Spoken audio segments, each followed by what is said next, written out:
My roommate, Allie, female 25, is and has been dating her married coworker, Jessie, female 39, for at least 6 months. Jessie has been with her husband, male 41, for 6 years, and the two have a 4-year-old daughter together. Allie and I, female 23, live with one other girl, Kayla, female 26, who has been friends with Allie since they were kids. Prior to moving in together, Allie told Kayla that she was seeing someone, her married coworker. Kayla's always been terrible with keeping secrets, so she immediately told me. At first, it just seemed like gossip, but I realized the severity of it all. And I realized it could potentially affect me, as I don't want to be involved in any lies. I asked Kayla if Allie would ever talk about it with me, and she told me that I had to pretend to not know. We've all been living together for about 3 months now, and I can count on one hand the amount of time I've actually seen Allie at our house. I hear our front door open around 10 p.m. and again around 4 a.m. almost every day, since she sneaks off to see Jessie during the night. She will agree to plans with us, but cancel last minute because of work things, which Kayla and I know is code for seeing her girlfriend. I've asked Allie why she doesn't come home anymore and if I've done something to upset her, but she always has an excuse and says that something came up, but she's fine. I told Kayla that I'm worried about Allie and asked her, Kayla, if she'd talk to her since I'm not supposed to know anything. So one day we managed to get her to come home, and we went out for dinner. Before we left, I ran back into the house to give them time to talk while I pretended to look for something. I found out later that their conversation did not go well. Even when it was just the two of them, Allie didn't open up. I understand why she doesn't want to talk about it around me, but it doesn't make sense why she won't talk to Kayla. Kayla is worried that if she continues to push Allie, she will shut her out completely, and the little that we do know about her whereabouts and relationship will be gone. I don't have a strong relationship with Allie, so I'm not worried about keeping or breaking it. If I could have my way, I'd tell the husband or she'd end the relationship and come home, but I don't think that will happen. At the very least, I want to know that she's not putting us in danger and is being safe herself. I want to talk to her about it, but I know if I do, I could end the friendship between her and Kayla, since I'm not supposed to know this is happening. I'm also worried she will completely pull away and never open up to either one of us again. I feel selfish wanting to talk to her about this, because truly, it doesn't concern me. But with the way she's hiding everything, I can't help but worry about every little thing. I don't know what to do. Side info. The husband knows Allie. He thinks she is just best friends with his wife and will even have Allie over for dinner and have her watch their daughter sometimes. He also was in the military and is known to have bursts of anger due to his PTSD when overly stressed. I'm worried about Allie's safety if she's caught, but also about mine and Kayla's. I don't know how much he knows about her living situation, but I worry he may find out and come to our house looking for her.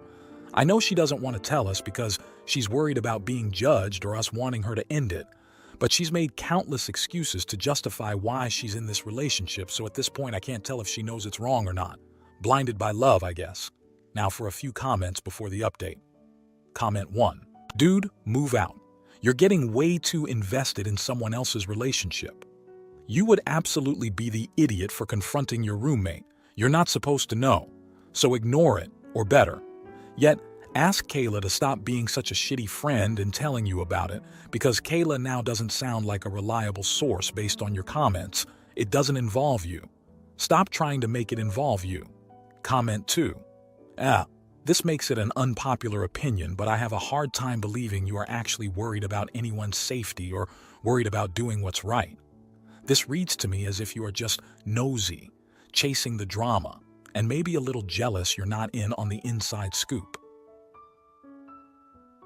Comment 3. I think you should stay out of it, especially since you don't know Allie, her girlfriend, or the husband.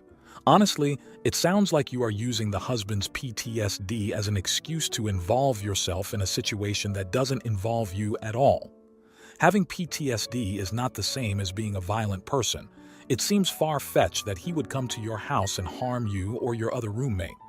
He knows Allie, so if he showed up at all, he'd know you aren't her. It's also weird to me in general that you'd care so much about where your roommate is and what she's doing. You're all adults and she isn't your friend. Now, for the update. And if you're enjoying the video, hit that like button. Poop hit the fan much sooner than I was expecting. It was Kayla's birthday yesterday, and Allie had promised to show up, but she canceled on the birthday dinner and party. So I heard yelling from the living room last night. Allie had stumbled in around 3 a.m. and Kayla had been waiting for her. I was not a part of this plan, nor aware, as I was literally asleep in bed moments before this happened. Kayla was yelling at Allie and crying, saying that she doesn't understand why Allie chose another girlfriend over their friendship again.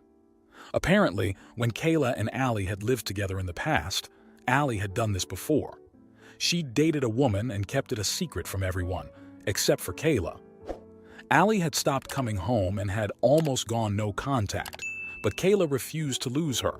When she was screaming, Allie told her to quiet down since it was late, but Kayla said she didn't care who heard because everyone already knew what was going on. She told Allie that she'd told me about the affair because, at least then, someone else would know what kind of a person she was. So, things got heated. Normally, I would have gone downstairs and asked what all the ruckus was about, but as I've been told here many times, I stayed out of it. After Kayla said that, I heard a lot of crashing. Allie started screaming, "The kind of person I am?" over and over, and threw a bunch of our plates and glasses on the ground. At this point, I couldn't stay put anymore and went downstairs. Sorry. There was glass everywhere and Allie and Kayla were both sitting on the floor sobbing. I was scared, like really freaked out at that moment. But I sat down with them and said that we all needed to talk. So we did. And here's the story I got directly from Allie. Jessie wants to leave the marriage, but not due to abuse. She doesn't think she's fit to be a mother. Allie said that they seemed like a perfect little family for about a year. But then Jessie got depressed and started to distance herself from everyone, including her husband and baby. She hoped that as time went on, she'd grow closer to her daughter, but that wasn't the case. So she was looking for an escape from that. Even before Allie was involved romantically, she told her husband that she didn't want to see her daughter but didn't want a divorce. So, in what was supposed to be a temporary plan, he became a SAHD. She'd stay with her sister in the evenings night, go to work during the day, and come back to their house to see the daughter for a couple of hours before starting the cycle again. The husband didn't like the idea of her being away and not helping out, but they decided to give it a try. Being away did help her mood, and Jessie told Allie that she felt guilty for feeling better. I don't know how long they had planned to try this originally, but they're still doing the nightly routine, except she's now in her own apartment, which is why the husband may not have wondered about her whereabouts. And Jessie and her husband are currently going through individual and couples therapy, and she is getting help for her delayed and untreated PPD. Allie doesn't know how soon after they changed their living arrangements that the therapy or treatment started, so I can't speak on the timeline of that.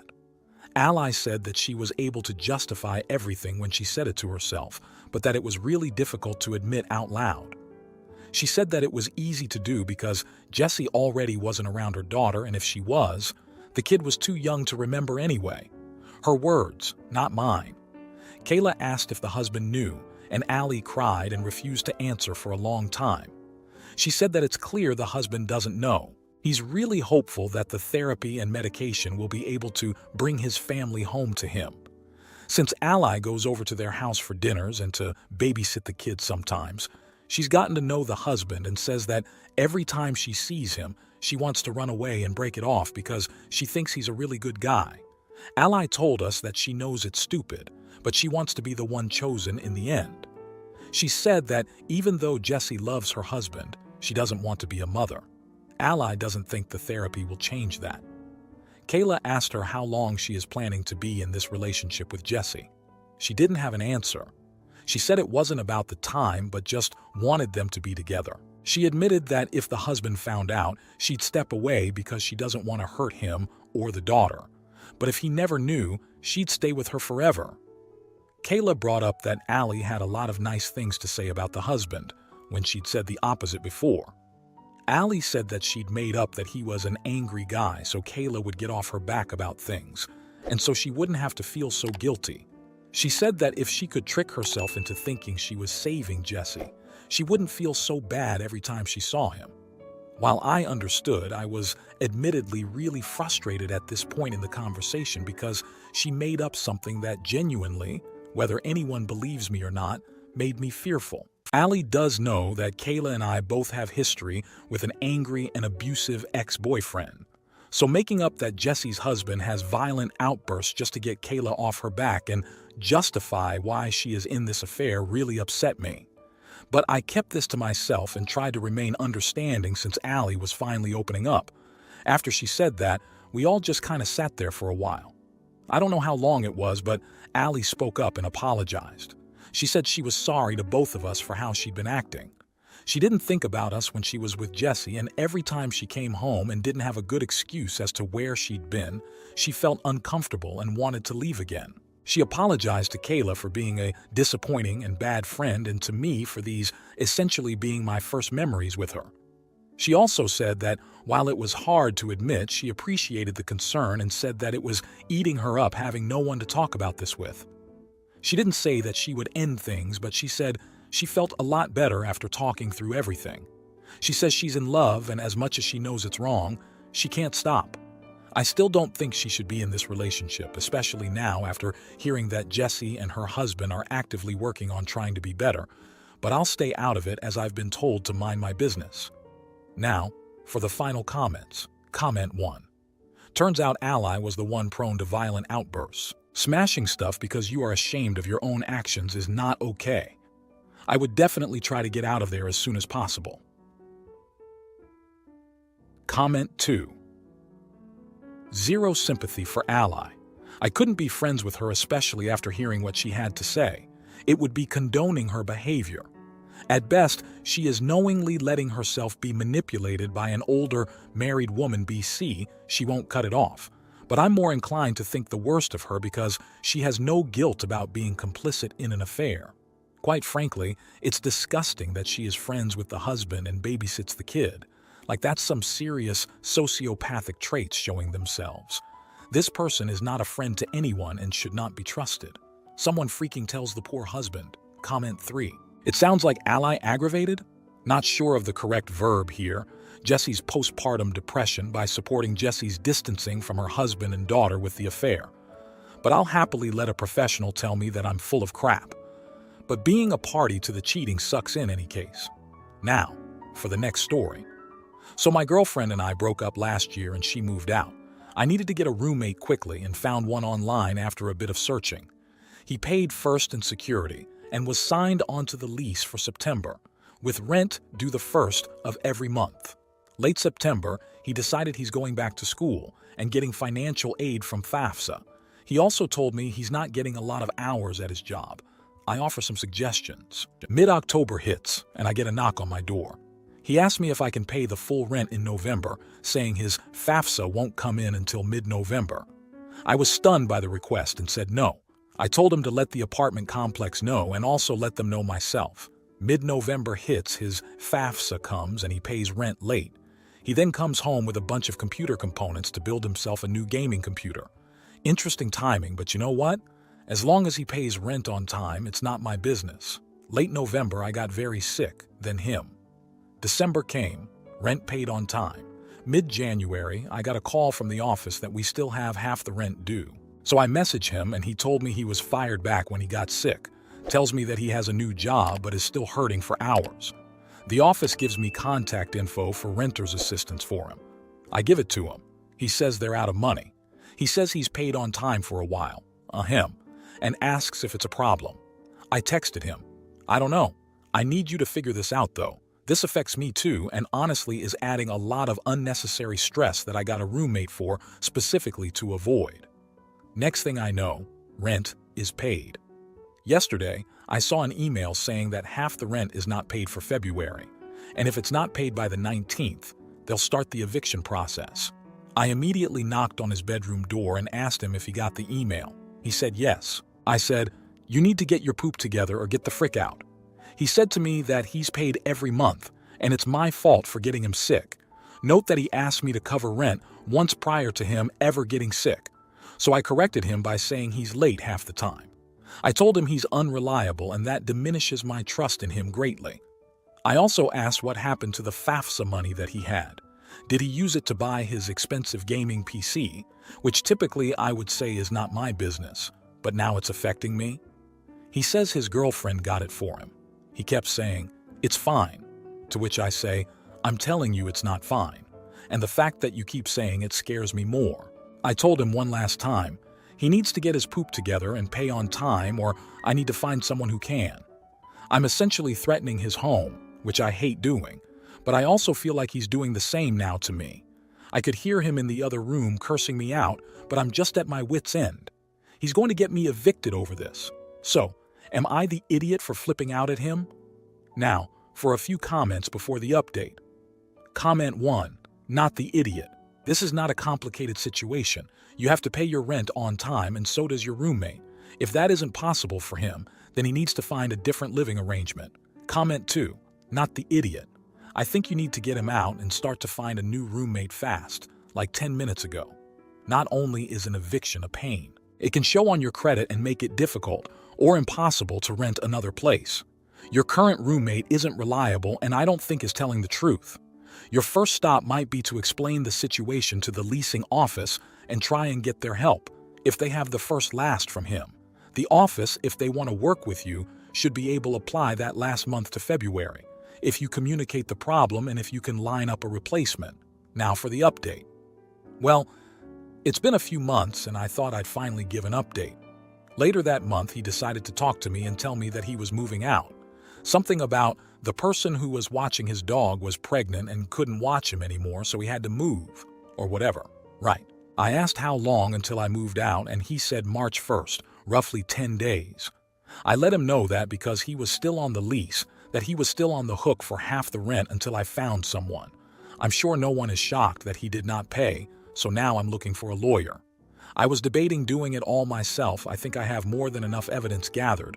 The fact that he was on the lease, records showing when he paid and how much, and when he stopped paying altogether, even me reminding him that he was still responsible for his share of the rent. But the filing end seems a bit tricky. I still haven't found a roommate and have been paying the entirety of the rent out of pocket, which has caused a lot of financial hardship. But I'm now extremely nervous about anyone that I meet as a potential roommate after this. Definitely feel a lot less like an idiot after all this, that's for sure. Now, for the final comments. Comment 1. Depending on the amount owed and the proof that you paid the rent, you can go into small claims court without needing a lawyer. Then another commenter replied with, "But you can win in small claims court but still face the challenge of actually collecting the money from him. Given this, OP should still do this and get the claim against him established. Then haunt him, any of his employers, etc. to get paid." Then the original poster responded with, "Yeah, I would really be surprised if I need a lawyer for any court proceedings, but I'm struggling with finding reliable information to help me get the claim filed.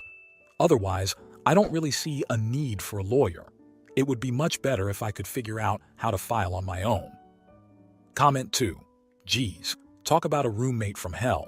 I'm so sorry, OP. I hope you find someone way more reliable this time around. Then the original poster responded with, "Honestly, I've been incredibly lucky with roommates in the past. This was my only bad experience with one, but he made up for all my good luck in a big way with all this." Comment 3. Not the idiot. But a small claims court is most likely the venue you are seeking. If you liked this video, you'll probably like these too. Also, while you're here, please consider subscribing. It's your support that keeps this channel alive and allows me to make better and longer videos. Have a great day.